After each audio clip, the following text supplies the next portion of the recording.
आपको साहिल वाला केस याद है? अगर याद है तो भी आज 50 साल की माया देवी का खौफनाक कांड जानकर आप उसे भूल जाएंगे। पति के ऐसे टुकड़े टुकड़े कि पुलिस भी माया देवी और उसके प्रेमी अनिल यादव का कांड जानकर एक सेकंड को चक्कर खा गई। 50 साल की महिला पति से ऐसी नफरत की एक नहीं, दो नहीं, बल्कि शव के 6 टुकड़े किए और हर एक टुकड़े को अलग अलग फेंक दिया। प्रेमी अनिल यादव संग मिलकर माया देवी को लगा कि उसने मास्टर प्लान तैयार किया था, लेकिन उसकी सारी प्लानिंग पर पानी फेर दिया उसकी ही बेटी ने, जिसके चलते पूरा मामला खुलकर सामने आ पाया। दरअसल 50 साल की एक महिला पर प्रेमी के साथ मिलकर अपने ही पति की हत्या करने का और उसके बाद उसके शव को 6 टुकड़ों में काटकर सिकंदरपुर थाना क्षेत्र में अलग अलग जगहों पर फेंकने का आरोप लगा है। हैवानियत की हद तो यह है कि अभी तक पति के शव का सर नहीं मिल पाया है, जिसे पुलिस अभी भी तलाश रही है।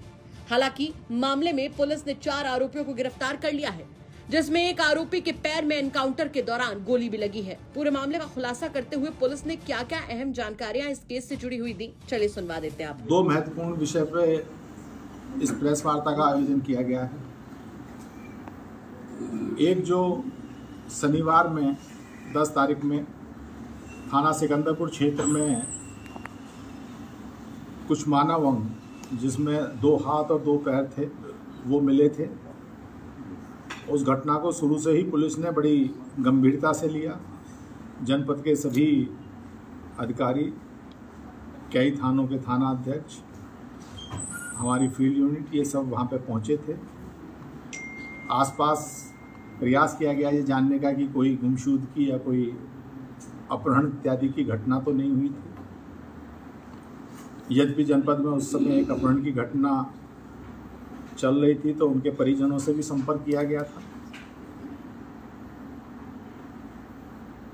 उसी दिन 10 तारीख में रात में थाना कोतवाली क्षेत्र में एक महिला द्वारा अपने पति की गुमशुदगी की रिपोर्ट दिखाई गई थी करीब 8 बजे।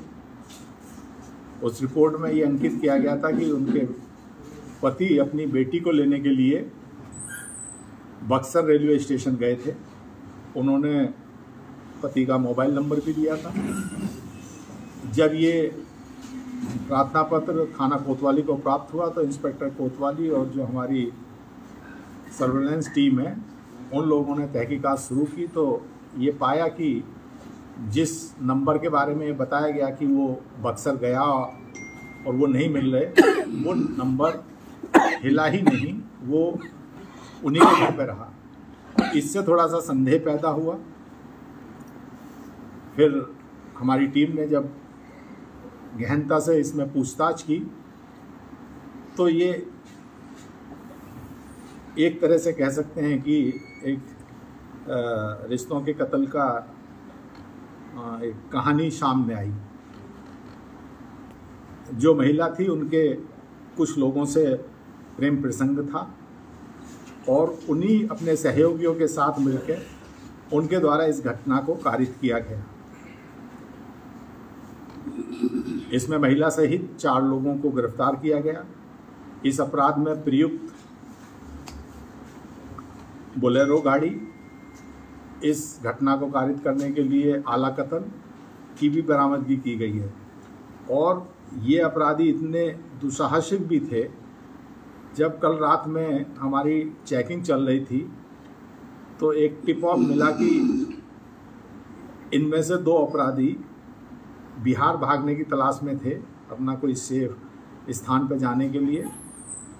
जब इनकी घेराबंदी की गई तो इनके द्वारा पुलिस पे भी फायरिंग की गई।